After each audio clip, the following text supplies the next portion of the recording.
Very good morning my dear friends and welcome back to KS educational. देखिए 14 दिसंबर के जो important current affairs हैं उस पर डिस्कशन करेंगे। और ये करंट अफेयर्स का कलेक्शन जो मैं लाता हूँ ये बस और बस आपके एग्ज़ाम पॉइंट ऑफ व्यू से क्रिएट करता हूँ। जो अब तक एग्ज़ाम में पूछा गया है, जिस तरीके के पैटर्न को मैंने देखा, ठीक है, बस उसी के बेसिस पे मैं ये क्वेश्चंस क्रिएट करता हूँ। और ये जो डिस्कशन है वो डेली मॉर्निंग में हम लोग करते हैं। तो अब तक हम लोगों ने लगभग सितंबर से मैंने शुरू किया है, सितंबर से लेकर दिसंबर तक का जो इम्पोर्टेंट करंट अफेयर्स का डिस्कशन है वो हर दिन हम लोग यहाँ पर देखते हैं। तो आप अगर इसको गो थ्रू करते हैं तो आई बेट कि आपका 95% का करंट अफेयर्स तो कवर हो जाएगा, क्योंकि जो इम्पोर्टेंट कलेक्शन का डिस्कशन है यही आपके एग्जाम में पूछा जाता है। किसी भी एग्जाम में आप देख लें, रेलवे के लिए, बैंकिंग, एसएससी में, यूपीएससी में, ग्रुप डी हो गया, सीपीओ हो गया, दिल्ली पुलिस हो गया, इन सभी में देखने को मिलता है। तो आप फेसबुक पेज या फिर इंस्टाग्राम पे भी केएस एजुकेशनल हब को फॉलो कर सकते हैं, लिंक मैंने डिस्क्रिप्शन में दिया है। पहला ही सवाल देखिए कितना महत्वपूर्ण है कि हिमाचल प्रदेश का मुख्यमंत्री कौन है, ये तो सब कोई बताएगा। 15वें मुख्यमंत्री हैं, ये इम्पॉर्टेंट है। ये अगर आपसे पूछ लिया जाए तो आपको ये बताना पड़ेगा कौन है मुख्यमंत्री। सुखविंदर सिंह। माध्यमिक विद्यालयों में विज्ञान शिक्षण में उत्कृष्टता के लिए प्रधानमंत्री पुरस्कार किसे मिला है? यह पुरस्कार मिला है वीना नायर को। और यह ऑस्ट्रेलिया में भारतीय मूल की शिक्षिका वीना नायर को माध्यमिक विद्यालय में विज्ञान शिक्षण में उत्कृष्टता के लिए प्रधानमंत्री पुरस्कार मिला है। जैव विविधता पर संयुक्त राष्ट्र सम्मेलन, जिसे COP15 हम लोग बोलते हैं, का सम्मेलन हुआ, वह किस देश में शुरू हुआ है? यह आपसे सवाल पूछा जा रहा है। यह हुआ कनाडा में। हालांकि सम्मेलन जो मूल रूप से अक्टूबर में होना था वह चीन में आयोजित होना था, लेकिन ड्यू टू कोविड ये चीज वहां से पोस्टपोन होके अभी स्थानांतरित कर दिया गया। कहां? कनाडा में। थाईलैंड के फुकेट में आयोजित 34वां किंग्स कप रेगटा 2022 में किसने स्वर्ण पदक जीता है? और ये लड़की है आनंदी नंद चंदावरकर। ये कप एक्चुअली जो है 1987 में शुरू हुआ था और थाईलैंड में प्रतिवर्ष यह होता है। किस राज्य के मुख्यमंत्री ने अलुवा में स्थित एक बीज सीड फॉर्म जो होता है, एक बीज फॉर्म का देश का पहला कार्बन न्यूट्रल फॉर्म घोषित कर दिया है? और किस राज्य के मुख्यमंत्री ने यह किया है? केरल राज्य के मुख्यमंत्री में। और बहुत इंपॉर्टेंट क्वेश्चन है यह, मैं इसको VVI दे रहा हूं।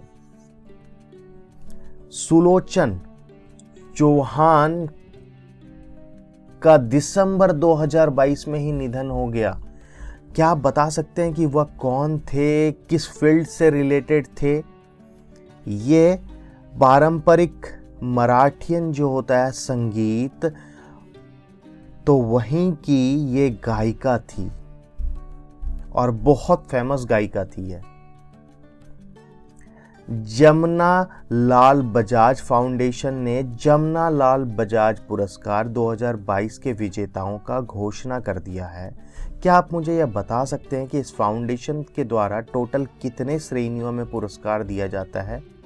यह पुरस्कार टोटल 4 श्रेणियों में दिया जाता है। टोटल जो 3 पुरस्कार है वो भारतीयों को दिया जाता है और एक पुरस्कार जो भारतीय मूल का नहीं है उसे दिया जाता है। एक्चुअली गांधीवादी मूल्यों को बढ़ावा देने के लिए उनको दिया जाता है, विदेशियों को। राष्ट्रीय ऊर्जा संरक्षण दिवस प्रत्येक वर्ष कब मनाया जाता है? यह प्रत्येक वर्ष 14 दिसंबर को मनाया जाता है। और जो अब तक हम लोगों ने इंपॉर्टेंट देखा वो क्या था? राष्ट्रीय ऊर्जा संरक्षण दिवस तो 14 दिसंबर हो गया, 11 दिसंबर हो गया राष्ट्रीय बाल कोष दिवस, यूनिसेफ जो हम लोग बोलते हैं। अंतर्राष्ट्रीय मानवाधिकार दिवस 10 दिसंबर हो गया। अंतर्राष्ट्रीय भ्रष्टाचार निरोध दिवस 9 दिसंबर। अंतर्राष्ट्रीय नागरिक उड्डयन दिवस 7 दिसंबर। भारतीय सशस्त्र सेना झंडा दिवस 7 दिसंबर। 5 दिसंबर विश्व मृदा दिवस, ठीक है। भारतीय नौसेना दिवस 4 दिसंबर। तो जो इम्पोर्टेंट है उसको एक बार गो थ्रू कीजिएगा।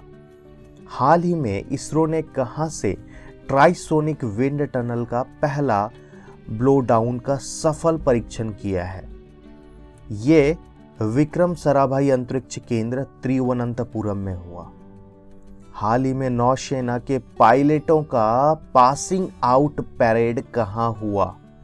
यह अराकोनम में हुआ। भारत के तमिलनाडु राज्य के रानीपेट जिले में यह शहर स्थित है, अराकोनम। वहीं पर यह परेड हुआ, जो ये परेड हुआ वो है।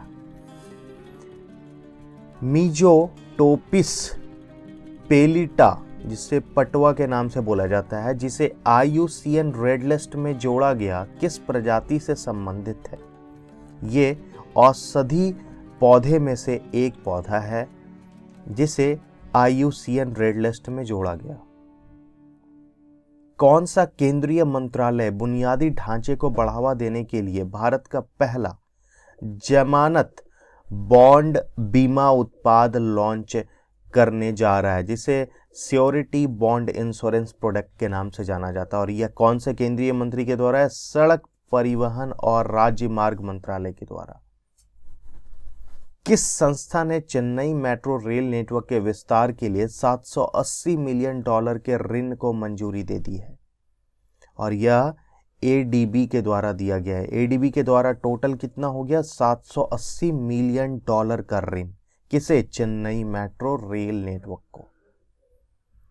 तो ये कुछ इंपॉर्टेंट कलेक्शन था। अगर आप नए हैं केएस एजुकेशनल हब पे तो सब्सक्राइब कर लीजिएगा और नोटिफिकेशन बेल दबा लीजिएगा। बेनिफिट मिल रहा है माय डियर फ्रेंड्स तो लाइक कर दीजिएगा और शेयर करना ना भूलें अपने दोस्तों के साथ, because my dear friends sharing is caring.